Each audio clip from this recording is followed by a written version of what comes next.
நடிகர் விஜய் தன்னுடைய 50வது பிறந்தநாளை கொண்டாடுற இந்த நிலையில் சினிமாவில் அவருடைய வளர்ச்சி அவ்வளோ ஈஸியானது கிடையாது. பல தடைகளை கடந்து கஷ்டப்பட்டு இப்போ ஒரு சூப்பர் ஸ்டார் ரேஞ்சுக்கு அவர் மிகப்பெரிய அளவில் முன்னேறிக்காரு. இளைய தளபதியில் ஆரம்பித்த அவருடைய பயணம் தளபதியாகி இப்போ ஒரு கட்சிக்கே தலைவராக அவர் மாறியிருக்காரு. இந்த மாதிரி நிறைய நடிகர்கள் நாம் முன்னேறி பார்த்துருக்கோம். அப்படி விஜய் அவர்களும் கஷ்டப்பட்டு முன்னேறினவர் தான். ஆனால் அது அவரால் தனிப்பட்ட முறையில் அவர் கண்ட வளர்ச்சி அப்படின்னு கேட்டால் கண்டிப்பாக கிடையாது. எந்த ஒரு நடிகராக இருந்தாலுமே இயக்குனருடைய பங்கு இல்லாமல் அவங்க இந்த அளவுக்கு வளர்ந்துருக்க முடியாது. அதே மாதிரி நடிகர் விஜயனுடைய வளர்ச்சியிலும் பல முக்கிய இயக்குனர்கள் அவரை கொஞ்சம் கொஞ்சமாக செதுக்கியிருக்காங்க. ஸோ நடிகர் விஜய் அவர்களை செதுக்கின ஒரு முக்கியமான 15 இயக்குனர்களை பற்றி தான் இப்போ இந்த வீடியோவில் நாம் பார்க்க போகிறோம். ஸோ அவங்க அப்பாவே முதல்ல ஒரு இயக்குனர் தான். இந்த 15 பேர் பட்டியலில் அவர் சேர்க்கலை. ஏன்னா அப்பாங்கிறதுனால அவர் நம்ம சேர்க்க வேணாம். ஏன்னா விஜய் அவர்களை குழந்தை நட்சத்திரமாக அறிமுகப்படுத்தினதுலேருந்து அதுக்கு பிறகு ஹீரோவாக விஜயை அறிமுகப்படுத்தின வரைக்கும் எஸ்ஏசி அவர்களுடைய பங்கு மிக முக்கியது. அவரால் தான் கொஞ்சம் கொஞ்சமாக விஜய் அவர்கள் சினிமாக்குள்ளே வராரு. நாளைய தீர்ப்பில் அறிமுகமாகறாரு. அதுக்கு பிறகு விஜயகாந்த் கூட செந்தூர பாண்டி, மாண்புமிகு மாணவன் அப்படின்னு தொடர்ச்சியாக எஸ்ஏசி தன்னுடைய படங்களில் விஜயை ஹீரோவாக நடிக்க வச்சு கொஞ்சம் கொஞ்சமாக மக்கள் மத்தியில் அவரை பிரபலம் அடைய வைக்கிறாரு. கடைசியாக வெளியான, அதாவது இவங்க காம்போல சுக்ரன், பந்தயம் போன்ற படங்களும் கடைசியாக வெளியாச்சு. ஸோ இதை தவிர்த்து நம்ம முதல் இயக்குனராக நாம் யாரை எடுத்துக்கலாம் அப்படின்னா இயக்குனர் விக்ரமன் அவர்கள். விக்ரமன் அவருடைய படங்கள் தெரியும் எல்லாருக்குமே. மோஸ்ட்லி அவர் ஒரு குடும்ப பங்கான ஒரு சென்டிமெண்ட்டான ஒரு படங்களாக தான் அவர் எடுப்பார். அவர் எடுத்த திரைப்படம் தான் பூவே உனக்காக திரைப்படம். நடிகர் விஜய்க்கு அதுக்கு முன்னாடி வரைக்கும் கொஞ்சம் படங்கள்லாம் மிக்ஸ்டான ரிவ்யூஸு, பெரிய அளவில் வரவேற்பு இல்லாமல் இருந்தது. அந்த வகையில் இந்த படத்துக்கு விஜய் கமிட் ஆகிறாரு. படம் மிகப்பெரிய வெற்றி அடைஞ்சு 200 நாட்களை தாண்டி ஓடி நடிகர் விஜயை அடுத்த கட்டத்துக்கு கூட்டிகிட்டு போகுது. குறிப்பாக இந்த படத்தில் விஜய் காதல் தோழியால் பாடக்கூடிய அந்த ஒரு பாடல் 2 குடும்பங்களையும் சேர்த்து வைக்க நடுவில் ஒரு இன்டர்மீடியேட்டராக இருந்து அவர் படக்கூடிய கஷ்டங்கள் அப்படின்னு இந்த படம் ஒரு மிகப்பெரிய வெற்றி அடையுது. ஸோ நடிகர் விஜய்க்கு ஒரு மிகப்பெரிய வெற்றியை கொடுத்த முதல் இயக்குனர் அப்படின்னா அது விக்ரமன் அவர்கள் தான். ஸோ அதுக்கு பின்னாடி நாம் பார்த்தோம் அப்படின்னா ஃபாசில், அதாவது ஃபகத் ஃபாசிலினுடைய அப்பா இயக்குனர் ஃபாசில் அவர்கள் காதலுக்கு மரியாதை திரைப்படம். ஆக்சுவலாக இந்த படம் ஃபாசில் அவர்கள் மலையாளத்தில் எடுத்திருப்பார். குஞ்சகா போபன், ஷாலினி தான் அங்கே நடிச்சிருப்பாங்க. ஸோ அந்த படத்தை தமிழில் ரீமேக் பண்ணுறாரு. அப்போ யாரை பண்ணும்போது தான் விஜயை வச்சு பண்ணால் நல்லாயிருக்கும் அப்படின்ட்டு விஜய் அந்த கருத்துக்குள்ளே வராரு. மலையாளத்தில் பண்ண அதே ஷாலினி அவங்களும் இதில் நடிக்கிறாங்க. ஸோ ஒரு கிறிஸ்டின், ஒரு ஹிந்து, இவங்களுக்குள்ள இருக்கக்கூடிய காதல், அந்த காதல் பேரண்ட்ஸ் எதிர்ப்பு மீறி கடைசியில் எப்படி சேர்றாங்க அப்படின்ற ஒரு அழகான கதை. குறிப்பாக விஜய் அவர்களுடைய நடிப்பு பலராலும் பாராட்டப்பட்டது. விஜய் அவர்களை அதிக அளவு ஆடியன்ஸுக்கு கொண்டு போய் சேர்த்த படங்களில் இந்த காதலுக்கு மரியாதை திரைப்படமும் ஒரு முக்கியமான ஒன்று. குறிப்பாக இளையராஜா இசை இந்த படத்தில் வேறு லெவலில் இருக்கும். என்னை தாலாட்ட வருவாளா அந்த பாடலை இப்போ வர பலருடைய பிளேலிஸ்ட்லையும் நாம் பார்க்கலாம். ஸோ இந்த காதலுக்கு மரியாதை திரைப்படத்துக்கு பிறகு திரும்பவும் கண்ணுக்குள் நிலவு அப்படின்ற ஒரு தலைப்பில் திரும்பவும் விஜய் அவர்களையும் ஷாலினி அவர்களையும் வச்சு ஃபாசில் அவர்கள் டைரக்ட் பண்ணார். பட் அந்த படம் காதலுக்கு மரியாதை அளவுக்கு ரிசப்ஷன் கிடைக்கல அப்படின்னாலும் ஓகே, ஓரளவுக்கு அந்த படத்துக்கும் நேம் வந்தது. ஸோ விஜய் அவர்களை செதுக்கினதில் 2வது மிக முக்கிய பங்கு ஃபாசில் அவர்களுக்கு இருக்குது. 3வதாக நம்ம பார்க்க போகிற இயக்குனர் செல்வபாரதி அவர்கள். நடிகர் விஜயை வச்சு ஆரம்ப காலகட்டங்களில் அவங்களுடைய அப்பாவுக்கு பிறகு 3 படங்களை எடுத்த ஒரு இயக்குனர். ஆக்சுவலாக இவர் ஒரு வசனகர்த்தா தான். இவரை இயக்குனராக அறிமுகப்படுத்தினதே விஜய் அவர்கள் தான். அவருடைய முதல் படம் நினைத்தேன் வந்தாய்.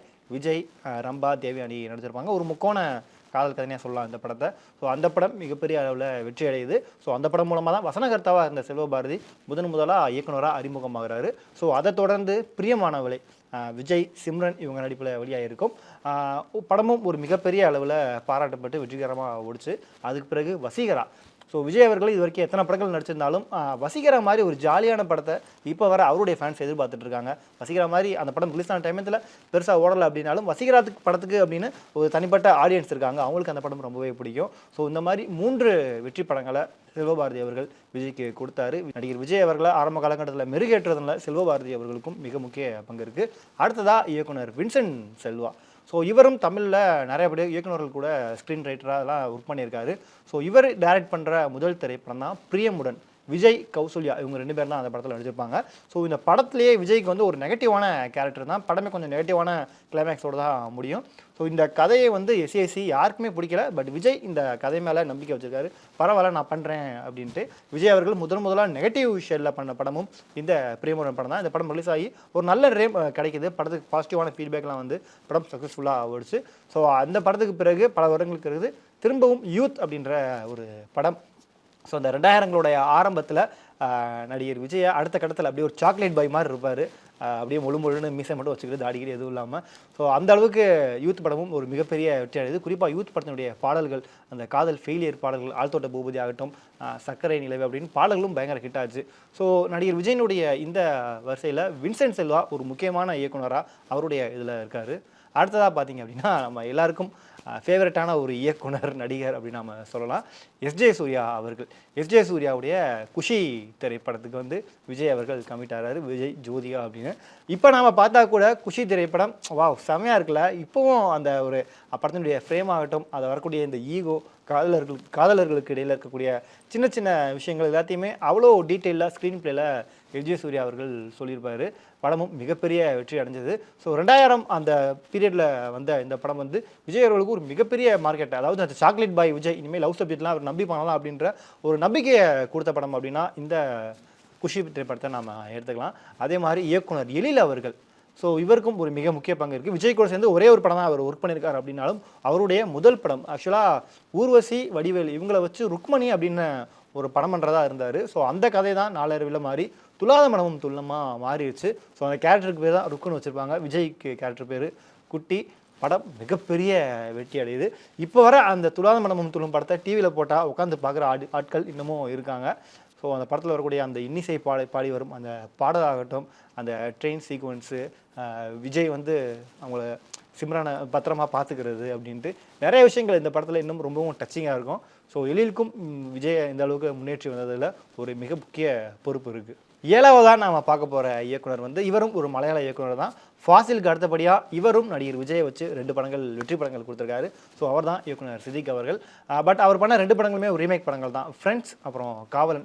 இதில் ஃப்ரெண்ட்ஸ் திரைப்படம் விஜய், சூர்யா, ரமேஷ் கண்ணா, வடிவேலு ஒரு காம்போவை தேவையானும் இதில் பண்ணியிருப்பாங்க. ஒரு மிகப்பெரிய காமெடி ட்ரீட்டாக ரசிகர்களுக்கு அமைஞ்சு இப்போ வர இந்த படத்தினுடைய காமெடிக்குன்னு ஒரு ஃபேன் இருக்காங்க. ஸோ பார்த்தாங்கன்னா உட்காந்து ரசிக்கிற மாதிரியே அந்த படத்தினுடைய காமெடி காட்சிகள் அமைஞ்சிருக்கும். அதே மாதிரி காவலன் திரைப்படம் விஜயனுடைய கெரியரில் ரொம்பவும் முக்கியமான திரைப்படம். ஏன்னா தொடர் தோல்விகள் நடிகர் விஜய்க்கு வந்துட்டு இருந்த காலகட்டம். குறிப்பாக அவருடைய 50வது படம் சுறா திரைப்படம் தோல்வியில் முடிவடையுது. அதுக்கடுத்து விஜய் என்ன பண்ண போகிறார், அவர் தான் விஜயோட சாப்டரே க்ளோஸ் அப்படின்ட்டு பலரும் சொல்லிட்டு இருந்த நேரத்தில் தான் சித்திக் அவர்கள் திரும்பவும் இந்த காவலன் திரைப்படம் மூலமாக விஜய் அவர்களுக்கு ஒரு கம்பேக் கொடுத்தாரு. பல வருடங்களுக்கு பிறகு விஜய் அவர்கள் ஒரு அழகான லவ் சப்ஜெக்டில் பண்ணியிருப்பார் இந்த காவலன் திரைப்படத்தில். குறிப்பாக அவருடைய நடிப்பு அந்த படத்தில் செம்மையாக இருக்கும். ஸோ சித்திக் 2 படங்கள் பண்ணியிருக்காரு. அவருக்கு அடுத்தபடியாக இயக்குனர் ரமணா. இப்போ இருக்கக்கூடிய நடிகர் விஜயை ஆக்ஷன் ஹீரோவாக மாற்றினதில் மிக முக்கியமான ஒரு பொறுப்பு யாருக்கு இருக்குன்னு கேட்டால் அது இயக்குனர் ரமணாவுக்கு தான். விஜயை வச்சு திருமலை அப்படின்ற ஒரு பிளாக் பஸ்டர் ஹிட்டு. முதலாக விஜய் அவர்கள் உள்ளக்க அந்த ஷர்ட் பட்டனை கழட்டி விட்டுட்டு ஸ்மோக் பண்ணுறது, அதை ஸ்டைலாக அது பண்ணுறது அப்படின்னு ஒரு ஆக்ஷன் ஹீரோவாக அவதாரம் எடுத்த திரைப்படம் தான் திருமலை திரைப்படம். பயங்கர ஹிட்டு. இப்போ வர அந்த படத்தில் வரக்கூடிய ஆக்ஷன் சீன்ஸ்லாம் வேறு லெவலில் இருக்கும். ஸோ அதே மாதிரி 2வது ஆதி படமும் பண்ணாங்க. பட் ஆதி படம் பெரிய அளவில் சக்ஸஸ் ஆகலை. இருந்தாலும் இந்த நடிகர் விஜயை ஆக்ஷன் ஹீரோவாக மாற்றி அந்த செதுக்கின பங்கு ரமணாவதையும் சேரும். அவருக்கு அடுத்தபடியாக இயக்குனர் தரணி சொல்லவா வேணும். இப்போ கூட ரீரிலீஸில் அந்த கில்லி திரைப்படம் ரீரிலீஸ் ஆகி 20 கோடி கிட்ட கலெக்ட் பண்ணிச்சு. எந்த ஒரு படமும் பண்ணாத ஒரு சாதனையை அந்த படம் பண்ணுச்சு. ஸோ கில்லி, தரணி அவர்கள் கில்லி படம் பண்ணி அந்த படம் மிகப்பெரிய வெற்றி அடையுது. அதே மாதிரி குருவி படமும் பண்ணாங்க. பட் குருவி படம் சில காரணங்களால் கொஞ்சம் ஓவராக அந்த படத்தில் நிறைய விஷயங்கள் திணிச்சிருந்தனாலேயே படத்தோட ஸ்க்ரீன் பிளேலாம் கொஞ்சம் நல்லா தான் இருக்கும். படத்தில் வரக்கூடிய சில பச்சை டைலாகு, சில நம்ப முடியாத சில விஷயங்கள் இதெல்லாம் தான் அந்த படத்துக்கு ஒரு பேட் மார்க்காக இதாகிடுச்சு. பட் கில்லி எத்தனை வருஷம் பண்ணாலும் நின்று பேசும். அப்படி ஒரு சம்பவத்தை தரணி அவர்கள் பண்ணி கொடுத்தாரு. ஸோ அதுக்கு அடுத்தபடியாக இயக்குனர் பேரரசு அவர்கள். பேரரசு அப்படின்னாலே கண்டிப்பாக எல்லாருக்கும் விஜய் அவர்களுடைய படம் தான். திருப்பாச்சி, சிவகாசி இவரும் 2 படம் பண்ணிட்டாரு. அதுக்கு முன்னாடி பல இயக்குனர் ராமநாராயணன் இப்படின்னு நிறைய பேர்கிட்ட உதவி இயக்குனராக பேரரசு அவர்கள் இருந்தார். அவர் இயக்குனராக அறிமுகமாகிற முதல் திரைப்படம் தான் திருப்பாச்சி திரைப்படம். ஸோ அந்த படத்தில் தங்கச்சி சென்டிமெண்ட் அப்படின்ற ஒரு விஷயத்தை கையில் எடுத்திருப்பார். ஸோ அந்த படத்தில் இருந்தால் நடிகர் விஜய் அவர்களுக்கு கேர்ள் ஃபேன்ஸ் கொஞ்சம் அதிகமாக ஆரம்பித்தாங்க. குறிப்பாக விஜய் எல்லாருமே அண்ணனை கூப்பிட்ட ஒரு பந்தம் ஏற்பட்டதே அந்த படத்தில் இருந்தால். ஸோ திருப்பாச்சி திரைப்படம் மிகப்பெரிய வெற்றி அடையுது. ஸோ விஜய் வந்து கணிச்சிட்டார், ஓகே பேரரசுக்கிட்ட இந்த மாதிரி ஒரு ஆக்ஷன் அதுக்குள்ள ஒரு சென்டிமெண்ட் இவரால் பண்ண முடியுது அப்படின்ட்டு. திருப்பாச்சி படம் முடிஞ்ச கையோட அடுத்த படம் நம்ம பண்ணலாம், கதை எழுதுங்க அப்படின்னு சொல்லிட்டாரு. ஸோ அடுத்த கதையை அவர் எழுதுறாரு. சிவகாசி படத்துக்கு டைட்டில். போன படத்தில் தங்கச்சி சென்டிமெண்ட் வச்சவர் இந்த படத்தில் அம்மா சென்டிமெண்ட்டை பிடிச்சிட்டாரு. இந்த படமும் மிகப்பெரிய அளவில் ஹிட் ஆகுது. குறிப்பாக விஜய் அவர்கள் தமிழ்நாட்டில் இருக்கக்கூடிய தாய்மார்கள் நெஞ்சிலலாம் சரி நம்ம பிள்ளைப்பா அவன் அப்படின்ற மாதிரி கொண்டாடுற அளவுக்கு சிவகாசியும் மிகப்பெரிய ஹிட் ஆகுது. ஸோ விஜயுடைய இந்த வளர்ச்சியில் திருப்பாச்சி சிவகாசின்னு 2 பிளாக் பஸ்டர் கொடுத்தவர் தான் பேரரசு. 11வது இயக்குனர் பிரபுதேவா அவர்கள். ஸோ ஒரு நடிகராக இருந்து இயக்குனராக மாறினவர். அதாவது விஜய் அவர்கள் ஆரம்ப காலகட்டத்தில் வந்துட்டு இருக்கும்போது பிரபுதேவா அவர்களும் முன்னணி நடிகராக வந்துட்டு இருந்தார். பட் காலத்தின் கட்டாயம் காரணமாக இவர் இயக்குனராக மாறிட்டார். ஸோ அப்படி இவர் இயக்குனராக மாறி முதலாக தமிழில் ஒரு படத்தை டைரக்ட் பண்ணுறாரு. அந்த படம் தான் போக்கிரி திரைப்படம். ஸோ 2007 பொங்கலுக்கு இந்த திரைப்படம் ரிலீஸ் ஆகி அந்த பொங்கல் வினராக மாறுது. அது மட்டும் இல்லாமல் படமும் காமெடி ஆகட்டும், ஆக்ஷன் ஆகட்டும், எல்லா விதமும் அந்த படத்தில் கலந்துருக்கும். ஸோ அந்த அளவுக்கு ஒரு மிகப்பெரிய வெற்றி போக்கிரி திரைப்படம் மூலமாக விஜய் அவர்களுக்கு கிடைக்கிது. ஸோ அதுக்கு பிரபுதேவாவுடைய பங்கு மிக முக்கியமான ஒன்று. இவரை வச்சு திரும்பவும் வில்லு அப்படின்ற ஒரு படமும் பண்ணாங்க. பட் வில்லு படம் சரியாக எதிர்பார்த்த அளவுக்கு போகலை. அந்த படம் கொஞ்சம் ஃப்ளாப்பாக தான் முடியுது. ஸோ பிரபுதேவாவுக்கு அடுத்தபடியாக 12வதாக நம்ம பார்க்க போகிற இயக்குனர் சங்கர் அவர்கள். ரொம்ப வருஷமாக தமிழ் சினிமா ரசிகர்கள் எப்போ சங்கர் அவர்கள் விஜய் கூட படம் பண்ணுவார் அப்படின்ட்டு எல்லாருமே பேசிகிட்டு இருந்தாங்க. ஏன்னா அவர் ரஜினிகாந்த் கூட படம் பண்ணிட்டாரு, கமல்ஹாசன் கூட படம் பண்ணிட்டாரு, விக்ரம் கூட படம் பண்ணிட்டாரு. ஏன் அவர் இன்னும் விஜய் வச்சு படம் பண்ண மாட்டுறாரு? ஏற்கனவே முதல் ஒன்று மிஸ் ஆயிடுச்சு, திரும்ப ஒரு படம் பண்ணலாமே அப்படின்னு எல்லாருமே எதிர்பார்த்துட்டு இருந்த டைமில் தான் ஹிந்தியில் வெளியாகி பிளாக் பஸ்டர் ஹிட்டான 3 Idiots படத்தினுடைய ரீமேக் உரிமையை வாங்கி தமிழில் சங்கர் அவர்கள் நண்பன் அப்படின்ற படத்தை டைரக்ட் பண்ணுறாரு.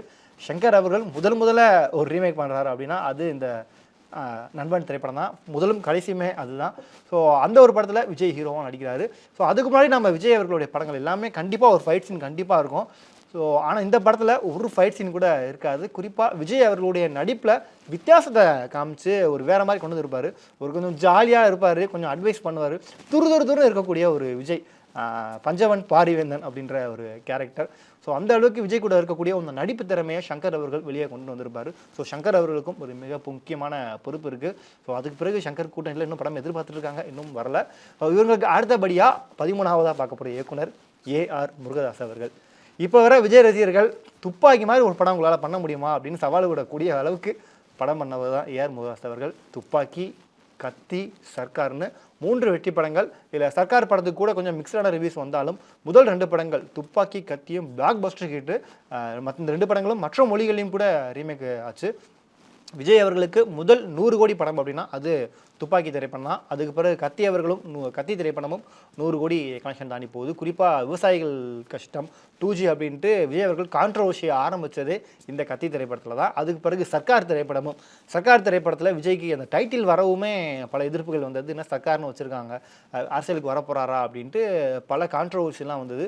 குறிப்பாக பல திரையரங்குகளில் விஜய் அவர்களுடைய பேனர் கிழிக்கப்பட்டது. காரணம் அந்த படத்தில் வந்தவங்க ஒரு விரல் புரட்சி அப்படின்ற ஒரு பாடல். இது மிகப்பெரிய கான்ட்ரவர்சி ஆச்சு. ஸோ விஜய்க்கு வெற்றி படங்களை கொடுத்த மிக முக்கியமான இயக்குனர் AR முருகதாஸ் அவர்கள். இவங்களுக்கு அடுத்தபடியாக இயக்குனர் அட்லி, அவர் தான் 14வது இயக்குனர். அட்லி இயக்குனர் சங்கர்கிட்ட உதவி இயக்குனர் இருந்தார். இதுக்கு முன்னாடி நம்ம சொன்ன நண்பன் படத்துலையும் ஏடியா அவர் ஒர்க் பண்ணியிருக்காரு. ஸோ அவர் ராஜா ராணி அப்படின்னு ஒரு படம் முடித்த பிறகு அடுத்து விஜய் கூட படம் பண்ணணும் வர்றாரு. ஸோ அந்த திரைப்படம் தான் தெரி திரைப்படம். முதலாக விஜய் தன்னுடைய குழந்தை அப்படின்ட்டு இந்த மாதிரி ஒரு சென்டிமெண்ட்டோட படம் வந்தது இந்த தெரி திரைப்படம் தான். படம் மிகப்பெரிய வெற்றி அடையுது. குறிப்பாக விஜய் அவர்களுடைய 2-3 கெட்டப் அந்த படத்துலையும் அவர் போட்டிருப்பார். அதை தொடர்ந்து மெர்சல் திரைப்படம் அடுத்ததா. ஸோ மெர்சல் திரைப்படத்துலையும் ஒரு 3 விஜய் நம்ம பார்க்கலாம். அந்த படத்தை நிறையா மீம்ஸு ட்ரோல்ஸ்லாம் வந்தாலும் படம் ஒரு மிகப்பெரிய வெற்றி அடையுது. குறிப்பாக அந்த படத்தில் அட்லி அவர்கள் விஜயை வச்சு ஹாஸ்பிட்டல் நடக்கக்கூடிய பிரச்சனைகள், ஜிஎஸ்டி அப்படின்னு பல விஷயங்களை ஓப்பனாகவே பேசியிருப்பாங்க. அதுக்கு அடுத்ததாக பிகில் ஒரு ஸ்போர்ட்ஸ் ட்ராமாவாக அந்த ஒரு திரைப்படம் முடியும். குறிப்பாக பெண்களுக்கான முக்கியத்துவம் அப்படின்னு நிறைய விஷயங்கள் அதில் பேசியிருப்பாங்க. ஸோ அட்லி அவர்கள் விஜயை வச்சு 3 படம் கொடுத்து இப்போ இருக்கிற 2K கிட்ஸ் ரசிகர்கள் மத்தியில் விஜயை பிரபலமாக்கினவர் முக்கியமான பொறுப்பு அட்லி அவர்களுக்கு இருக்கு. கடைசியாக 15வதாக நாம் பார்க்க போகிற இயக்குனர் வேறு யாரும் இல்லை, லோகேஷ் கனகராஜ் அவர்கள். மாஸ்டர் அப்படின்ற ஒரு முதல் திரைப்படம், அதாவது கைதி படம் பண்ணுறாரு. கைதியும் பிகிலும் தான் ஒரே சமயத்தில் தீபாவளிக்கு ரிலீஸ் ஆகுது. ஸோ அதில் பிகில் படத்தை விட கைதி படத்துக்கு ஒரு நல்ல பாசிட்டிவான ஃபீட்பேக்லாம் வரும்போது யார் அந்த பையன் புடி நம்ம கதை இருக்கான்னு கேளு அப்படின்ட்டு டக்குன்னு கமிட் ஆகி அடுத்த படமே ஜாயின் பண்ணுறாங்க. அதுதான் மாஸ்டர் திரைப்படம்.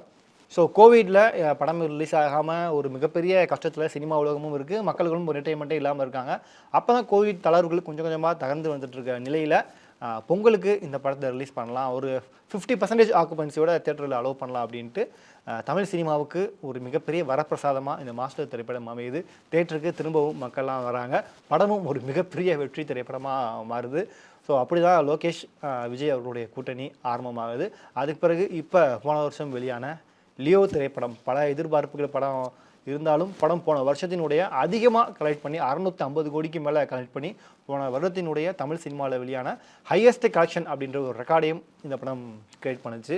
ஸோ இப்போ இருக்கக்கூடிய ஒரு மிக முக்கியமான கூட்டணி அப்படின்னா லோகேஷ் அண்ட் விஜய் இவங்களுடைய கூட்டணி தான். ஸோ நான் சொல்ல நினச்ச அந்த 15 இயக்குநர்களுடைய பட்டியல் இதுதான். ஸோ இதில் எந்த ஒரு இயக்குனர் நடிகர் விஜயை ரொம்பவும் அழகாக பக்குவமாக செதுக்கியிருக்காரு அப்படின்னு நீங்கள் நினைக்கிறீங்க அப்படின்ற விஷயத்த மறக்காமல் கீழே கமெண்ட் பண்ணுங்கள். ஸோ விஜய் அவர்களுக்கு பிறந்தநாள் இனிய ஒரு பிறந்தநாள் வாழ்த்துக்களை சொல்லிட்டு நான் சில இயக்குநர்களை மிஸ் பண்ணியிருக்கலாம். இந்த ஒரு இயக்குனர் நல்லாவும் பண்ணியிருக்காரு. ஸோ நீங்கள் அவர் பேரை சொல்ல விட்டுட்டீங்கன்னு நினச்சிங்கன்னா அவருடைய பேரையும் மறக்காமல் கீழே கமெண்ட் பண்ணுங்கள். எந்த இயக்குனரோட காம்போ உங்களுக்கு ரொம்ப பிடிச்சிருந்ததோ அதையும் மறக்காமல் கீழே கமெண்ட் பண்ணுங்கள்.